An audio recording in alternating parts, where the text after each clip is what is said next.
앞서서 전화 연결에 약간 문제가 있었던 키움증권의 한지영 투자전략연구원 연결을 합니다. 안녕하세요. 네, 앞서서 인공지능 GPT와 관련해서 도움 말씀을 들어보자 했는데 구글이 출시한 바드 같은 경우에는 시연에서 문제가 있어서 지금 알파벳의 주가가 이틀 연속 급락을 하고 있는 상황입니다. 이 부분에 있어서 연속성에 대한 의견이 궁금하거든요. 어떻습니까? 네, 네, 여보세요? 네, 네. 예. 지금 그 GPT 같은 경우는 연속성은 다들 조금 의구심을 갖고 있는 것으로 보고 있고요. 저 같은 관점에서도 중기적으로 성장 스토리 이런 것들은 저도 굉장히 매력적이라고 합니다. 하지만 현 시점에서는 트레이딩 관점으로 좀 말씀을 드리고자 하는데요.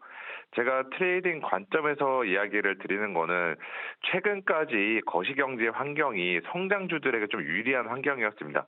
그리고 이러한 GPT 관련주들도 성장주 범주에 들어갔기 때문에 어떻게 보면 스토리랑 거시경제 환경이 잘 맞물려가지고 최근까지 주가가 좋았었는데, 만약에 이제 현재처럼 금리가 계속 상승한다면은 성장주들의 주가에 좀 제동이 걸릴 것으로 보이고 있고, 이거는 자연스럽게 가장 많이 관심 갖고 계신 이러한 GPT 관련주들의 중기 상승 추세에 대해서 시장이 단기적으로 의구심을 가질 수 있기 때문에 저는 이렇게 좀 트레이딩 관점에서 접근해야 하는 것이 좋다, 이렇게 말씀을 드릴게요. 네. 그리고 네이버도 얼마 전에 이 AI 챗봇 시장에 뛰어들겠다라고 이야기를 하고 있고, 네, 카카오도 이 시각 현재 컨퍼런스 콜이 열리고 있는데 네, AI 기반 버티컬 서비스를 빠르게 선보일 것이다 이런 이야기를 하고 있는 상황이거든요. 국내 네. 기업들의 영향은 어떻게 보십니까?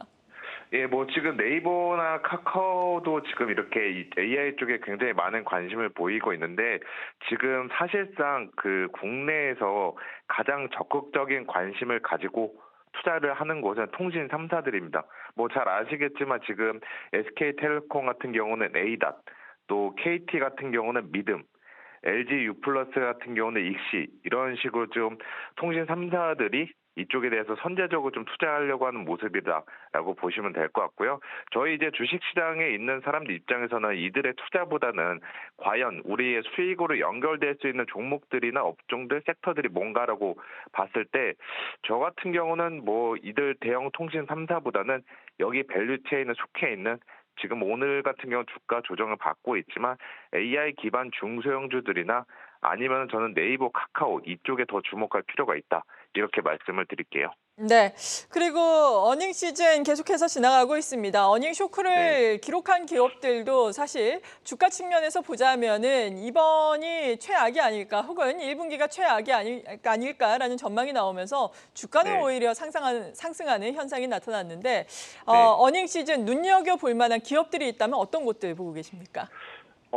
지금 여전히 눈여겨볼 만한 기업을 연간으로 계속 꾸준히 봤을 때, 저는 오늘도 역시 이들도 주가 조정을 받고 있지만 2차 전지 쪽은 다른 섹터들에 비해서 이익 전망 하향 정도도 덜 하고 또 연내 성장성도 유효한 만큼 2차 전지는 계속 주목해 봐야 된다라고 보고 있고요.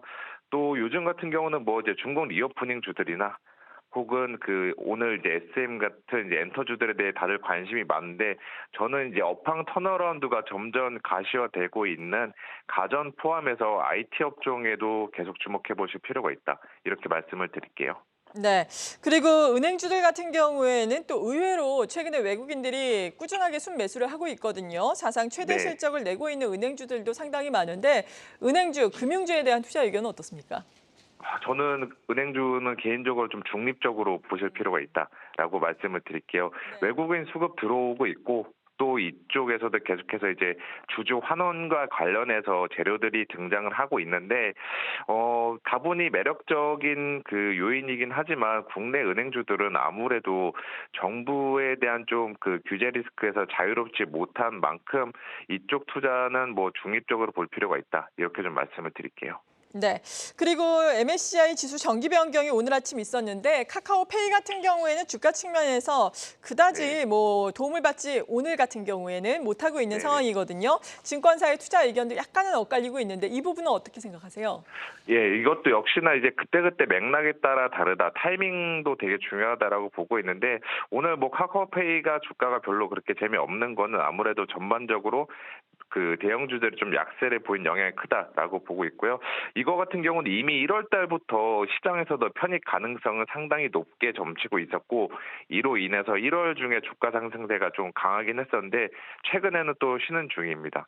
그리고 이번에 이러한 편입 결과는 저는 개인적으로 역발상으로 생각해 보면은 오히려 외국인과 기관의 수급에 긍정적인 영향을 주면서 주가 측면에서도 지금 상대적으로 2월 달 남은 기간 동안에는 견조하지 않을까 이렇게 생각하고 있습니다. 네. 오늘 같은 경우에는 지수 자체가 지금 어제 소폭의 조정에 이어서 코스피 같은 경우에는 조정을 받고 있는데 네. 정고점을 과연 돌파를 할 것인가, 2,500선을 강하게 상향 돌파를 할 네. 것인가가 앞으로의 관건이 아닐까 싶어요. 어떻게 전망을 하세요? 예, 지금 2,500선 참 쉽지는 않아 보여요. 그 뚫을만 하면은 지금 빠지고 뚫을만 하면 빠지고 이런 건데 저도 개인적으로는 2,500선 돌파 2월 달에는 뭐 충분히 가능하다라고 보고 있는데 뭐 일주일 이내에 안착하기는 조금 어렵지 않나 이렇게 보고 있습니다. 왜냐하면은 2,500선 대형주들이 지수 상단이 열리기 위해서는 매크로 관점에서 이제 불확실성들이 좀 거쳐야 되는데 지금 다음 주 예정된 미국의 소비자 물가를 치르는 과정에서 변동성이 좀 나타날 것으로 보고 있어가지고 2,500선 돌파 2월 달에는 가능하긴 하지만 일주일 이내는 어렵다 이렇게 좀 말씀을 드릴게요. 네, 그렇군요. 지금까지 키움증권 투자전략팀의 한지영 연구원으로부터 도움 말씀 들어봤습니다. 고맙습니다. 네, 감사합니다.